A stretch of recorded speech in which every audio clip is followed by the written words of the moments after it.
Class 10th का science chapter में chemistry part का पहला चैप्टर रासायनिक अभिक्रिया एवं रासायनिक समीकरण अर्थात chemical reaction and chemical equation. आप जानते हो कि केमिकल चेंजेज किसी पदार्थ का वह परिवर्तन जो अपने मूल गुणों को खो देता है उसे रासायनिक परिवर्तन कहते हैं। अर्थात भौतिक आधार पर उस परिवर्तन से उस मूल पदार्थ को हम प्राप्त नहीं कर सकते तो वह परिवर्तन रासायनिक परिवर्तन होता है।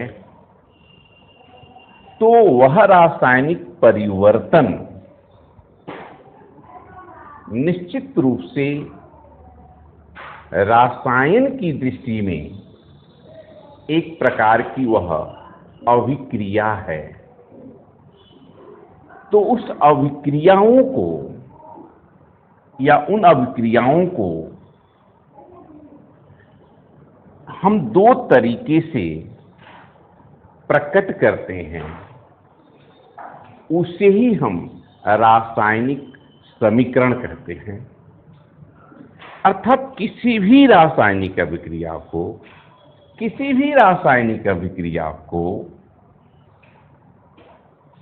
जिस रूप में या जिस चिन्हों से या जिस सिंबल की सहायता से अगर लिखते हैं या उसे प्रकट करते हैं तो उसे ही हम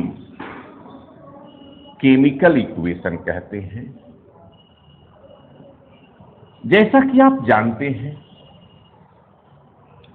जानते हो कि हाइड्रोजन और ऑक्सीजन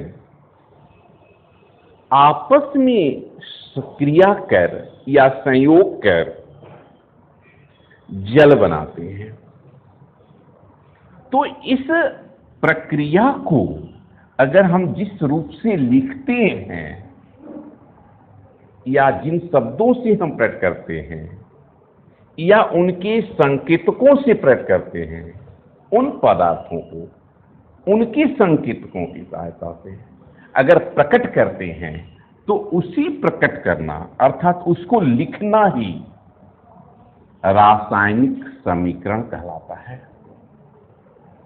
आप यह चीज सोचें, जैसा कि मैंने क्या कहा, दो तरीके से, एक शब्दों द्वारा तो एक जो है संकेतकों के द्वारा। तो शब्दों के द्वारा हम किसी रासायनिक अभिक्रिया को प्रकट करते हैं तो वह रासायनिक समीकरण जो है एक तरह से शब्दों द्वारा रासायनिक समीकरण कहलाएगा। उदाहरण स्वरूप यदि हम दें, जैसा कि हमने कहा, एक उदाहरण ले, हाइड्रोजन और ऑक्सीजन देखो आप, ऑक्सीजन यह संयोग करके क्या बनाया, जल बनाया। तो यह जो शब्दों के द्वारा हम इस क्रिया को प्रकट किया तो यह समीकरण शब्दों द्वारा प्रकट किया गया रासायनिक समीकरण कहलाएगा। अब आप आगे देखो, इसी चीज को अगर हम इसके संकेतकों की सहायता से भी प्रकट करें, जैसा कि आप देखते हो 2H2 और +O2, अगर यह दिखाएं तो यह बन गया क्या, 2H2O। तो यह जो है संकेतकों की सहायता से, सिंबल के द्वारा जैसा कि आप जानते हो हाइड्रोजन को हम H से प्रकट करते हैं, ऑक्सीजन को O से प्रकट करते हैं, और इस प्रकार से इसका संयोग करके यह जल में संकेत, जल का संकेत आपका H2O होता है। तो इस प्रकार से समीकरणों को प्रकट करना हमारा रासायनिक समीकरण कहलाता है। आप कभी कभी सोचते होंगे कि रासायनिक समीकरण जो होते हैं वह रासायनिक समीकरण को लिखते समय वर्तमान समय में मुख्य रूप से इस संकेतकों की सहायता से ही हम इसे प्रकट करते हैं। तो अब आप ये सोचें कि यह संकेतकों की सहायता से प्रकट करते समय हमें यह भी देखा जाता है कि क्या हमारा रासायनिक समीकरण संतुलित है या नहीं है। तो इस समीकरण को प्रकट करने का जो हमने आपको कहा, एक शब्दों के द्वारा और दूसरा कहा संकेतकों की सहायता से। तो आप सोचें, इस समीकरण को लिखते समय हम जब संकेतकों के द्वारा प्रकट करते हैं तो संकेतकों में भी हम यह देखते हैं कि क्या हमारा रिएक्शन का जो लेफ्ट साइड है, तो लेफ्ट साइड और जो रिएक्शन के बाद जो राइट साइड है, जैसा कि आप देखो, मान लो ए, कोई ए है और यह बी है, रिएक्शन करके यह बनाया सी और डी, यह बना, तो यह क्या कहलाएगा? एक तरह से यह क्या है? अभिकारक है। क्या कहलाएगा यह अभिकारक, यानी इसे हम रिएक्टेंट कहते हैं, रिएक्टेंट। और यह जो है हमारा यह बनता है उत्पाद। तो उत्पाद, इसको हम क्या कहते हैं? प्रोडक्ट। तो इस प्रकार से हमारा अभिकारक और उत्पाद के बीच यह जो एरो का चिन्ह होता है, इसे हम केमिस्ट्री की भाषा में इक्वल बोलते हैं। तो इस प्रकार से हमारा अभिकारक और उत्पाद को संकेतकों की सहायता से प्रकट करना ही एक रासायनिक समीकरण कहलाता है। अब आप सोचो, इन्हीं बिंदुओं पर अगर हम ध्यान दें, जैसे कार्बन को अगर हम जलाएं, कार्बन यानी कोयला, अगर हम ऑक्सीजन को जलाते हैं तो आपको क्या बनाएगा? Carbon dioxide. तो यह कार्बन डाइऑक्साइड का बनना, यह क्या हुआ? एक संकेत के द्वारा कार्बन और ऑक्सीजन तथा यह बना क्या? Carbon dioxide. तो इसको हम संकेतकों की सहायता से प्रकट किया, तो इसे ही हम कहते हैं आपका रासायनिक समीकरण। अब रासायनिक समीकरण को सबसे अधिक प्रमुखता यह ध्यान दिया जाता है कि हम रासायनिक समीकरण के अभिकारक और उत्पाद के परमाणुओं की संख्या सदैव जो है संतुलित रखा जाता है, अर्थात दोनों पक्ष चाहे वो इक्वल के लेफ्ट साइड हो चाहे इक्वल का राइट साइड हो, यह दोनों ओर जो है जो संकेतकों का जो परमाणु है, यानी तत्वों का जो परमाणु है, वह क्या होना चाहिए? बराबर होना चाहिए। और जब बराबर होता है तो उसको हम लोग कहते हैं संतुलित समीकरण। जैसा कि एक एग्जाम्पल दिया जाए, कैसा? संतुलित समीकरण का। मान लीजिए एक रिएक्शन, अगर हमारा यह लोहा, जिसे हम आयरन कहते हैं, अगर यह रक्त तप्तर ताप पर जो है जल से यह रिएक्शन यानी स्टीम से रिएक्शन करके क्या बनाता है, तो आप यह देखें कि यह जो है रिएक्शन करके क्या बनाता है? Fi3O4 प्लस 4H यानी H2। अब आप देखो H2 बना दिया। तो यह कहने का मतलब यह हुआ कि यह जो फॉर्म हुआ, तो ये कैसे क्या यह संतुलित समीकरण है? क्या यह समीकरण संतुलित है? तो संतुलित समीकरण को करने तो यह देख रहे हैं कि Fi इधर 1 है, लेकिन इधर Fi जो है क्या है? आपका 3 है परमाणु इसका, जबकि ऑक्सीजन का इधर 4 है और ऑक्सीजन इधर 1 है, हाइड्रोजन इधर 2 है, इधर हाइड्रोजन 2 है। तो इस प्रकार से हम यह देख रहे हैं कि यह समीकरण संतुलित नहीं है, क्योंकि संतुलित समीकरण कब कहेंगे? तब कहेंगे जब इक्वल का लेफ्ट साइड और इक्वल का राइट साइड की परमाणुओं की संख्या यदि बराबर है, तब हम कहेंगे कि यह समीकरण क्या है? संतुलित है। अर्थात यह संतुलित समीकरण नहीं है तो कैसा है? असंतुलित समीकरण। तो इस असंतुलित समीकरण को जब हम संतुलित समीकरण में बदलना चाहें तो कैसे हम इसे बनाएंगे? तो उसको करने के लिए हम ये देखते हैं कि हमारा अभिक्रिया में कितने तत्व भाग लिए हैं, कितने हमारे जो है तत्व भाग लिए हैं। उसके लिए हमें पहले लिखते हैं संकेत यानी तत्व। तत्व में अगर देखें तो एक Fi दिखाई दे रहा है, एक हाइड्रोजन भी दिखाई दे रहा है, एक ऑक्सीजन दिखाई दे रहा है। तो हमारा तत्व 1, 2, 3 यदि हम यह देखें तो क्या हुआ? Fi, दूसरा क्या हुआ? आपका हाइड्रोजन, तीसरा क्या हुआ? ऑक्सीजन। अब यहां पर दूसरी बातें हम इक्वल के इस साइड जो अभिकारक है उसके लिए हम लिखेंगे बायां पक्ष, और जो इक्वल की बाद है उसके लिए लिखेंगे दायां पक्ष। अब देखो, अब बायां पक्ष और दायां पक्ष यानी लेफ्ट साइड कह सकते हैं, left side and right side.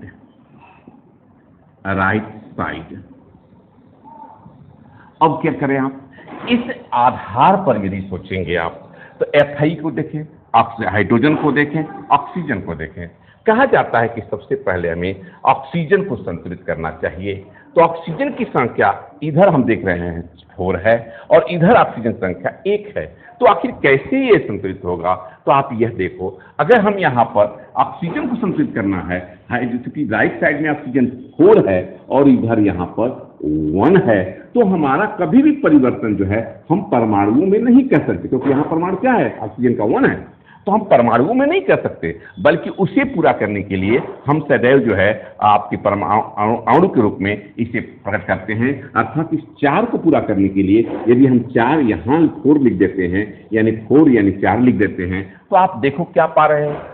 आपका जो है ऑक्सीजन 4 हो गया, इधर भी 4 हो गया और इधर भी 4 है। तो इस प्रकार से हमारा जो है आप यह देख रहे हो कि हमारा ऑक्सीजन पहले कितना था? वह ऑक्सीजन 1 था और इधर ऑक्सीजन था हमारा 4 था। तो इसे बराबर करने के लिए हमने क्या किया? इधर ऑक्सीजन जो है आपका 1 था और तो इधर 4 करने के लिए क्या किया? अब 4 का मल्टीप्लाई कर दिया। तो जब 4 का मल्टीप्लाई कर दिया तो आपका हो गया 4H2O। अब इसी प्रकार से आप देखो, यानी ऑक्सीजन आपका पूरा हो गया। लेकिन अगर यहीं पर देखें, आयरन को देखें, आयरन उसके बाद आइए हम आयरन की ध्यान दिए तो आयरन यहाँ पर क्या दिखाई दे रहा है? आपका 3 दिखाई दे रहा है। अर्थात आयरन जो है आपका इस साइड में 3 है और इस साइड में आयरन 1 है। तो इसे पूरा करना है तो क्या करेंगे? इसमें 3 का मल्टीप्लाई कर दें। तो 3 का मल्टीप्लाई करें तो क्या हुआ? आपका आयरन यानी 3 यहाँ पर लिख दें। तो देखें आपका आयरन भी पूरा हो गया, इधर भी आयरन पूरा हो गया। ऑक्सीजन जब 4 था, इधर भी ऑक्सीजन 4 हो गया। अभी आप देखोगे तो यह 3Fi यानी कि यहाँ पर 3Fi प्लस 4H2O बना। अब यहाँ पर देखेंगे हाइड्रोजन की संख्या इधर कितनी हो गई? 4H2। तो 4H2 है, जबकि इधर क्या हाइड्रोजन? यहाँ पर 2 है। यदि देखें आप 2 है और इधर जो हाइड्रोजन ए आपका जो है यहाँ पर आप क्या कर रहे हैं? पहले क्या था? 2 था। तो हमने यहाँ पर क्या हुआ? 4 × 2 हुआ था तो 8 हुआ था और इधर 2 है। तो इस 8 को पूरा करने के लिए इसमें कितने का मल्टीप्लाई करेंगे? 4 का मल्टीप्लाई करेंगे। तो इस प्रकार से यह दोनों आप पक्ष देखेंगे तो यहाँ पर भी 3 हाइड्रोजन लेफ्ट साइड, आयरन जो है 3 और आपका जो है हाइड्रोजन यहाँ पर 8 और आपका ऑक्सीजन यहाँ पर 4। इधर भी देखें आपका आयरन 3, आप देखो यहाँ हाइड्रोजन यहाँ पर 8 और यहाँ पर जो है ऑक्सीजन यहाँ 4। इस प्रकार से आप देख रहे हो कि लेफ्ट साइड में जितना आपका एटम जो है हमारे तत्वों का है उतना ही जो है राइट साइड में है। तो इस दशा में हम यह कहेंगे कि हमारा यह रासायनिक समीकरण क्या है? संतुलित है। ठीक इसी प्रकार से यदि हम एक और उदाहरण देखना चाहें तो हम देख सकते हैं इस रासायनिक समीकरणों को संतुलित करने का रूप देख सकते हैं। जैसा कि आप देखें, एक रिएक्शन और ध्यान दिया जाए। इस रासायनिक समीकरणों को संतुलित करने के लिए, यानी रासायनिक समीकरण को संतुलित करना है हमें, तो इस संतुलित समीकरणों को करने के लिए जैसे देखें आप उदाहरण के लिए ले नाइट्रोजन N2, नाइट्रोजन और हाइड्रोजन, यह दो जो है रिएक्शन करके क्या बनाता है? आपका अमोनिया बनाता है। आप देख रहे हैं यह संकेत नाइट्रोजन है, यह हाइड्रोजन है, बन गया प्रोडक्ट क्या, अमोनिया। लेकिन आप यह फिर ध्यान देंगे, क्या यह हमारा समीकरण जो हमने संकेतकों के द्वारा प्रकट किया है, जिसे हम रासायनिक समीकरण कर रहे हैं, क्या यह संतुलित है? तो इस संतुलित को देखने के लिए काउंट करें। नाइट्रोजन इधर 2 है, लेकिन इधर नाइट्रोजन क्या है, 1 एटम है। यहाँ हाइड्रोजन 2 एटम है, यहाँ पर हाइड्रोजन 3 एटम है। तो ये दोनों पर अगर देखा जाए, दोनों प्रोसेस देख रहे हैं, तो ये देख रहे हैं कि क्या ये संतुलित नहीं है। तो संतुलित करने के लिए आप ये सोचिए, सबसे पहले मैंने क्या कहा, ऑक्सीजन को संतुलित किया जाता है, उसके बाद हाइड्रोजन को संतुलित किया जाता है, उसके बाद अन्य तत्वों को देखना चाहिए। तो इस आधार पर पहले आप देखिए, हाइड्रोजन यहाँ पर, ऑक्सीजन तो है नहीं, तो हमें हाइड्रोजन को संतुलित करना है। अब यहाँ पर देखिए नाइट्रोजन N2 2 है और यहाँ पर हाइड्रोजन यहाँ पर 2 है। तो इसमें अगर हम हाइड्रोजन को पूरा करना है, नाइट्रोजन को पूरा करना होगा, तो यहाँ पर क्या पाएंगे, 2 देख लें। अगर 2 करते हैं तो नाइट्रोजन पूरा, क्योंकि मैंने बार बार कहा हूं कि यहां पर जो हमारा एटम होता है इसमें कभी परिवर्तन नहीं करते हैं, इसमें कभी परिवर्तन नहीं करते हैं, क्योंकि यह जो है हमारे नॉन मेटल में, जैसे नाइट्रोजन हुआ, हाइड्रोजन हुआ, ऑक्सीजन हुआ, यह जो है हमारे डाई एटॉमिक, नॉन मेटल में अधिकतर डाई एटॉमिक होते हैं, जबकि हमारे धातु जो होते हैं वह लगभग मोनो एटॉमिक होते हैं, मोनो एटॉमिक होते हैं। तो इस प्रकार से इसे संतुलित करने के लिए अगर हम ध्यान दे रहे हैं, तो यहाँ पर क्या पाया, N2 तो 2 हो गया, तो N2 यहाँ इधर भी 2 हो गया, लेकिन हाइड्रोजन इसके आधार से कितना हो गया, 2 3 6, देखो आप, हाइड्रोजन 6 हो गया।